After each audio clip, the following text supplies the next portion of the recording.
ഈ കാണുന്ന ഇന്ന് രാവിലെ ഗൂഡല്ലൂർ ചോമ്പാല എന്ന് പറയുന്ന പ്രദേശത്ത് ഇറങ്ങിയ കാട്ടാനയുടെ ദൃശ്യമാണ്. പട്ടാപ്പകൽ, അതായത് 10 മണിക്ക് ശേഷം, രാവിലെ 10 മണിക്ക് ശേഷമാണ് ഈ ഒരു കാട്ടാന റോഡിലൂടെ നടന്നു പോകുന്നത്.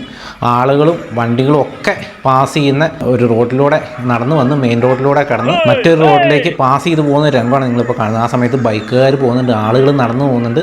പട്ടാപ്പകലാണ് ഇത്തരം കാഴ്ചകളൊക്കെ കാണുന്നത്. ഇതൊക്കെ ഗൂഡല്ലൂരും നീലഗിരീസ് ഡിസ്ട്രിക്റ്റിൻ്റെ പല ഭാഗത്തും വളരെ സാധാരണമായിട്ട് കാണപ്പെടുന്ന ഒരു കാഴ്ചയായി മാറിയിരിക്കുകയാണ് ഇപ്പോൾ ഇതൊക്കെ എവിടെ ചെന്ന് അവസാനിക്കും എന്നുള്ളതാണ് ഇപ്പോൾ ഗൂഡല്ലൂർ പ്രദേശത്ത് അല്ലെങ്കിൽ നീലഗിരീസ് ഡിസ്ട്രിക്റ്റിലെ പല ആളുകളും ഇപ്പോൾ ആശങ്കപ്പെടുന്നത്. അത്രത്തോളം ഭീകരമാണ് അവിടുത്തെ വന്യമൃഗ പ്രശ്നം എന്ന് പറയുന്നത്. ഇത്തരം കാട്ടുമൃഗങ്ങളെ ഓടിക്കാനായിട്ടുള്ള ഒരു നടപടിയും അവിടെയുള്ള ആരും സ്വീകരിക്കുന്നില്ല എന്നുള്ളതുമാണ് ഏറ്റവും ഭയാനകമായ ഒരവസ്ഥ എന്ന് പറയുന്നത്.